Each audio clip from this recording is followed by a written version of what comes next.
वर्ग 3 के मेरे प्यारे बच्चों, सुप्रभात। मैं रानी मैडम आप लोग को हिंदी सौम्या पढ़ाने जा रही हूँ।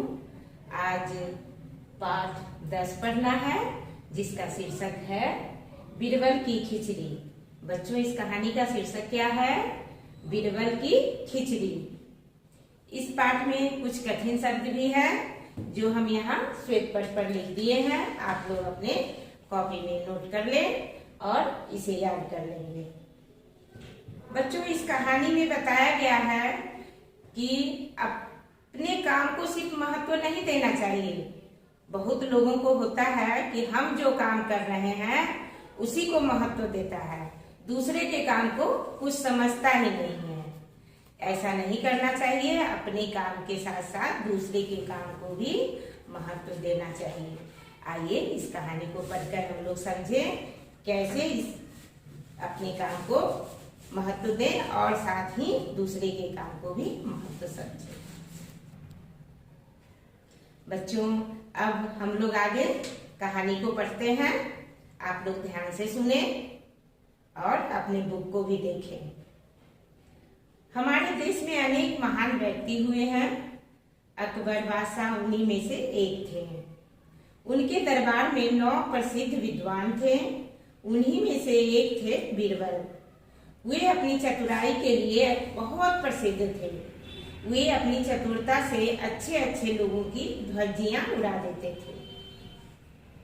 क्या करते थे वे? अपनी चतुराई से, अपने जो बड़प्पन है उससे अच्छे अच्छे लोगों की धज्जियां उड़ा देते थे।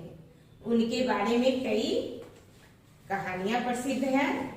आप लोग भी सुने होंगे अकबर बीरबल की कहानी। आइए इस बुक में भी देखें हम लोग कि कौन सा कहानी है। एक बार अकबर बादशाह अपने राज्य में घूम रहे थे। कौन घूम रहे थे बच्चों? अकबर बादशाह। सर्दी के दिन थे। कैसा मौसम था? सर्दी का मौसम था, यानी ठंडा का मौसम था। एक गांव के बाहर कुछ लोग बैठे आग ताप रहे थे। वे आपस में बातचीत भी कर रहे थे। एक आदमी ने कहा कि मैं सारी रात यमुना के ठंडे जल में खड़ा रह सकता हूँ। ऐसे ही बातों बातों में तुम लोग भी कुछ से कुछ बोल देता है, हम ये कर लेंगे, हम वो कर लेंगे। उसी तरह कुछ आदमी आग ताप रहे थे और उसमें से एक आदमी बोला, मुझ में इतनी शक्ति है कि मैं रात भर यमुना के पानी में ठंड में खड़ा रह सकता हूँ। यह बात अकबर ने सुन ली। अकबर तो चुपचाप खड़ा होकर सुन ही रहे थे। उन्होंने इस बात को सुन लिया। उन्हें इस बात पर विश्वास नहीं हुआ। उन्हें लगा कि यह आदमी डींग मार रहा है। वे बोले, यदि तुम सारी रात यमुना के पानी में खड़े रहो तो मैं 100 मोहरे इनाम में दूंगा। कौन बोले? बादशाह अकबर बोले। किसको बोले? उस आदमी को बोले जो बोला था कि हम यमुना के पानी में रात भर खड़ा रह सकते हैं। उनको तो लगा कि वह डींग मार रहा है, या ऐसा तो कर ही नहीं सकता है। इस ठंड के मौसम में वह ठंडा पानी में कैसे खड़ा रहेगा। इसीलिए वह बोले कि हम तुमको 100 मोहरे इनाम में देंगे। अगर तुम रात भर पानी में खड़ा रह जाएगा तो हम तुमको इनाम में 100 मोहरे देंगे। उस आदमी ने अकबर को तुरंत पहचान लिया। जब ऐसा अकबर बोले तो वह तुरंत पहचान लिया, क्योंकि 100 मोहरे का बात और आम आदमी तो करेगा नहीं। महाराज, मैं यह कर सकता हूँ, और झट से बोलता है कि हम ये काम कर सकते हैं। अकबर ने कहा, ठीक है, तुम करके दिखाओ। अगली रात वह आदमी रात भर यमुना के ठंडे जल में खड़ा रहा। अब देखो, दूसरे दिन वो क्या किया कि उसको भी एकदम अंदर से लालसा था कि हम 100 मोहर हम भी जीत के बताते हैं। इसलिए वह दूसरे ही दिन रात जब हुई तो वह ठंडे जल में जाकर खड़ा हो गया और रात भर खड़ा रहा। सुबह होते ही वह अपना इनाम लेने दरबार में आ गया। जब रात बीत गई तो सुबह हुआ तो वह राजा के पास आया और बोला कि हम रात भर जल में खड़ा रहे। अकबर ने पूछा, मुझे आश्चर्य है कि तुम इतनी ठंड में सारी रात पानी में कैसे खड़े रहे। उन्हें बहुत आश्चर्य हुआ कि यह कैसे खड़ा रहा इतनी ठंड में। उस आदमी ने उत्तर दिया, महाराज, आपके महल में एक दीपक जल रहा था। मैं उसे देखते हुए सारी रात पानी में खड़ा रहा। वह उस दीपक के विषय में बताया जो उस महल में जल रहा था, और बोला कि उसी को देख रहे थे और रात भर कैसे बीत गया हमको भी पता न चला। अकबर ने कहा, अच्छा यह बात है, तुम दीपक की गर्मी के कारण ही ठंड से बच सके। तुम यमुना के पानी में खड़ा रहा है, लेकिन उस दीपक के सहारे तुम खड़ा रहा है, इसीलिए तुम हमारी आंखों में धूल नहीं झोंको। तुम हमारी आंखों में धूल झोंक रहा है, इसलिए तुम्हें कोई इनाम नहीं दिया जाएगा। अब तुम जाओ यहाँ से। देखो कितना बड़ा उनके साथ गद्दारी किए राजा। वह बेचारा तो ठहरा आम आदमी, इसलिए वह कुछ बोल नहीं पाया। राजा ने उसको दुत्कार दिया कि नहीं, तुम तो हमको ठगना चाहता है, हम तुमको कोई इनाम नहीं देंगे। उस आदमी का मुंह उतर गया, वह चुपचाप वहां से चला गया। उस समय दरबार में बीरबल भी उपस्थित थे। तो राजा अकबर ये सब किए थे, लेकिन उस समय बीरबल भी वहां उपस्थित थे। उन्हें लगा कि यह तो इस आदमी के साथ अन्याय हुआ है। वह तो सही का साथ देते थे। कौन? अकबर के दरबार में बीरबल जो थे वे सही का साथ देते थे, इसीलिए वह तो उस समय कुछ बोले नहीं, लेकिन उनके मन में लगा कि इस आदमी के साथ अन्याय हुआ है। उन्होंने उस आदमी की सहायता करने का निश्चय किया। अगले दिन बीरबल दरबार नहीं गए। अब क्या हुआ, अगले दिन तो उनके मन में तो वही उधेड़-धुन चल रहा था कि हम कैसे उस आदमी को इंसाफ दिलाए। वह अगले दिन दरबार नहीं गए। दोपहर हो गई, अकबर को चिंता हुई। बीरबल तो रोज समय पर दरबार में आ जाते थे, आज क्या बात हुई, कहीं बीमार तो नहीं पड़ गए? कौन बोले? कौन सोच रहे थे?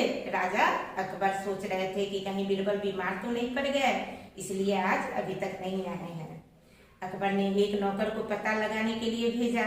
बीरबल ने नौकर से कहलवाया, हुजूर से कहना कि खिचड़ी पका रहा हूँ, पक जाने पर दरबार में हाजिर हो जाऊंगा। वह नौकर से संवाद भेज दिया कि मैं खिचड़ी पका रहा हूँ, जब पक जाएगा तो हम दरबार में आ जाएंगे। अकबर ने अपने मन में कहा, आखिर क्या बात है, ऐसी कैसी खिचड़ी बन है जो अब तक नहीं पकी, मैं खुद चलकर देखता हूँ। अब वह अकबर सोच में पड़ गए कि यह दिन भर हो गया, अभी तक वह खिचड़ी ही नहीं उसका पका। चलो मैं चलकर देखता हूँ कि कैसा हुआ खिचड़ी बना रहा है।